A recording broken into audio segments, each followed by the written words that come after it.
Have you ever just wandered across a new place, whether that's a house, a town, a country, whatever, and you ask yourself, What did I just get myself into? I've done that many times.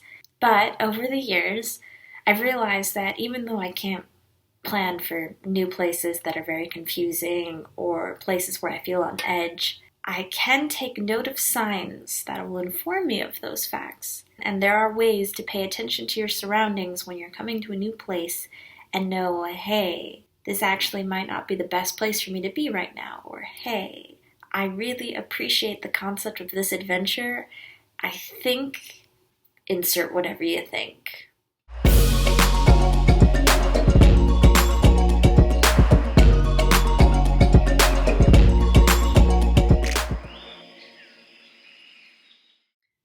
One tip that I found to be incredibly useful is pay attention to when there's a natural barrier.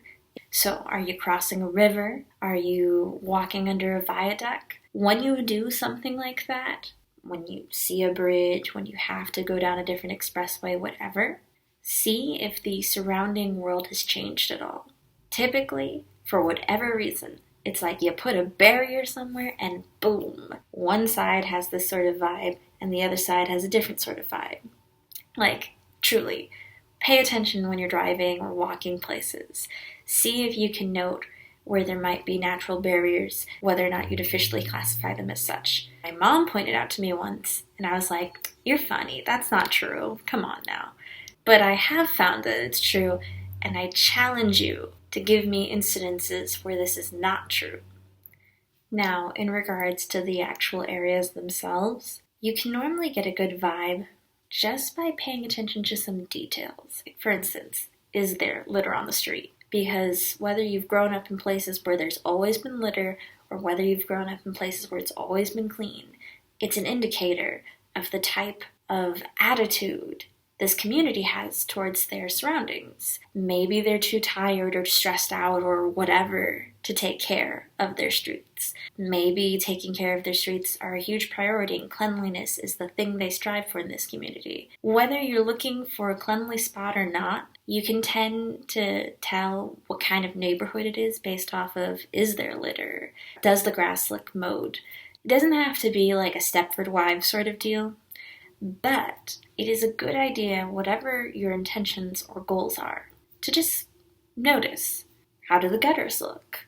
Is there trash on the street? The houses themselves can indicate a lot. Driving for 4 hours through the Midwest, going from Chicago to Toledo, so many different types of farms and houses. Those are hard to figure because, like, with farms, apparently it's like, do the priorities. Make the money you can. If your farm doesn't look perfect, that's fine. But there's like a spectrum of the farm that looks like it's never actually dirty because that's how much money they're making versus the farm that looks like it stopped working sometime within the last 80 years because that's how much money they're not making.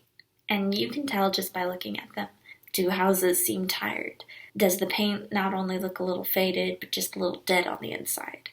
I hate to be blunt like this, but those are indicators. You can't assume why people are living the way they do, but you can use these sort of clues to indicate what kind of area you're walking into and what kind of things you need to be aware of. So another tip that I found, are there any kids outside and are they being supervised? If you're driving about and you see strollers and you see some kids hanging out on the grass or you even see children at play, go slowly, then that usually indicates that this is a neighborhood, an area, a town, a city, whatever, in which the parents feel they can let their kids just be kids. They don't have to confine them to their backyard or inside the house or whatever, which implies that you probably fine wherever you are. If kids are allowed to do their own thing, us older version of kids are probably allowed to do our own thing. These are not all the things you should pay attention to, but the sense of the area itself, the details of the houses themselves. Are there people outside, whether it's children or whatever? Do they just do their business? Do they just completely tune you out? Do they look on edge and like, I don't want to be here because I don't trust myself? Also, is there a natural barrier? I know, is there a natural barrier? Sounds so odd, but pay attention to it. I challenge you to pay attention to it. So, did you like today's topic?